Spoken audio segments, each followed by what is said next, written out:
Bonjour tout le monde. Alors aujourd'hui, ce que je vous propose, c'est un petit peu de domotique, hein. On va faire une nouvelle playlist. Bon, oui, ça c'est ma chaîne, c'est un peu comme une boîte de chocolat chez Forrest Gump. On sait jamais sur quoi on va tomber comme vidéo. Donc la playlist domotique qui voit sa première vidéo avec le raccordement de son compteur de gaz à son système domotique. Donc moi, dans mon cas, c'est Home Assistant. Et pour ça, j'ai trouvé un tuto sur internet que je vais essayer de suivre. Et donc je vous propose de le suivre avec vous. Donc j'utilise pour ça un switch, un petit interrupteur de chez Sonoff. Alors c'est la première fois que je les utilise. On va voir ce que ça donne. Et je fais ça avec un switch parce que pour le compteur Linky, il y a déjà des modules tout faits qui existent. D'ailleurs, j'en ai commandé un et ça fera sans doute l'objet d'une nouvelle vidéo.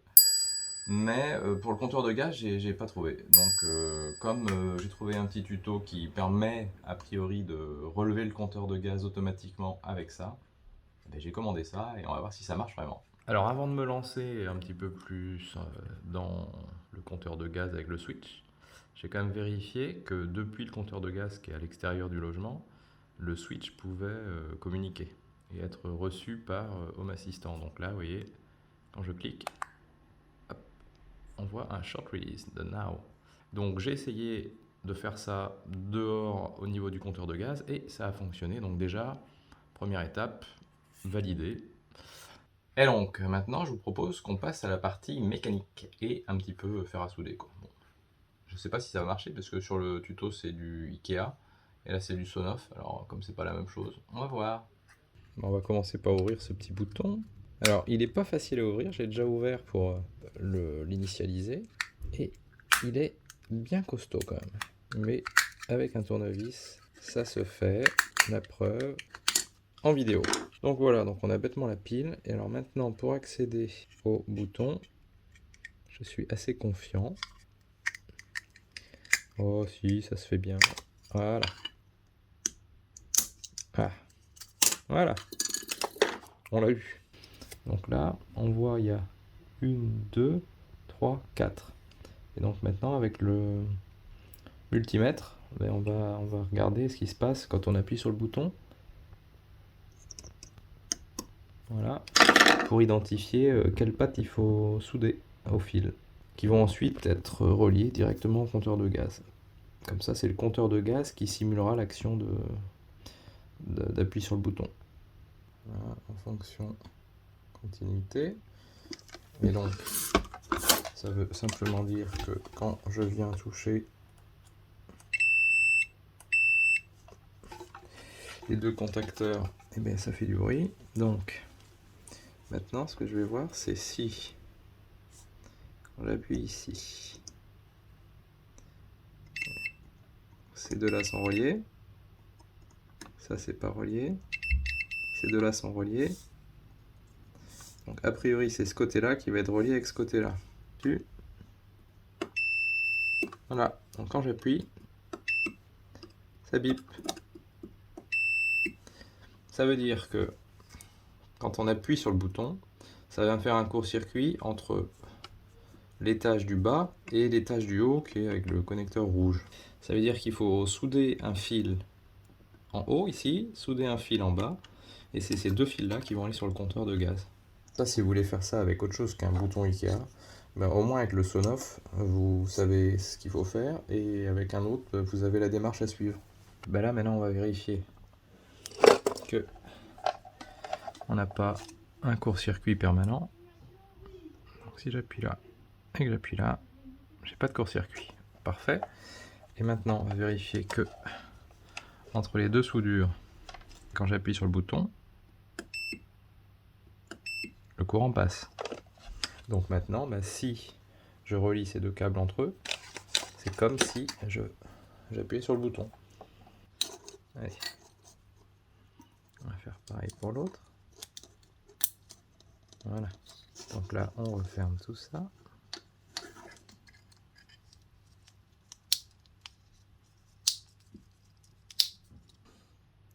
Ici, il y a une petite flèche, et là, il y a une petite flèche. Et donc, les petites flèches, elles viennent l'une sur l'autre. Voilà. Voilà, notre bouton Zigbee prêt à être branché sur notre compteur gaz. Et donc c'est le compteur de gaz qui viendra faire le court-circuit entre ces deux fils, qui simulera l'appui sur le bouton, et donc qui déclenchera un incrément de 10 litres, puisqu'il fait un clic tous les 10 litres. Alors quand même, juste avant de le brancher sur le compteur de gaz, j'ai vérifié qu'en reliant les deux câbles entre eux, on avait bien un clic, enfin l'équivalent d'un clic, et effectivement ça fonctionne. Donc maintenant, on sait qu'on peut aller le brancher sur le compteur. Donc, pour le brancher sur le compteur, c'est pas très compliqué, hein. Le plus dur, ça va être de viser les petits pins sans les voir.